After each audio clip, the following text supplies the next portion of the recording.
Good morning guys. তো guys আজকে ছিলাম একটা বন্ধুর সঙ্গে। বন্ধুর একটা ইউটিউব চ্যানেল আছে, মাছের ভিডিও করে সেখানে। তো আমিও তার সঙ্গে গেছিলাম।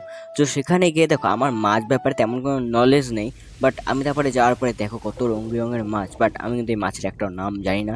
যাই হোক তোমরা দেখো এখানে অনেক রকমের মাছ ছিল, আরও আছে, দাঁড়াও এই দেখো আরও কত মাছ, বেশ ভালো তাই না? দেখতে বেশ ভালোই লাগছে। ওহো, এরকম যদি আমার কাছে থাকতো। বাট এগুলো রাখা তেমন কোনো ব্যাপার না, বাট মেনটেন্সি করার একটা বড় ব্যাপার হয়ে যায়। তো এগুলো দেখতেই ভালো লাগে, রাখতে দরকার নেই, ঠিক আছে। যাই হোক এখানে আরও কোটোয় কোটোয় অনেক মাছ ছিল, অনেক রকমের মাছ, সুন্দর সুন্দর দেখতে, অনেক ধরনের মাছ ছিল। যাই হোক আমি দেখলাম।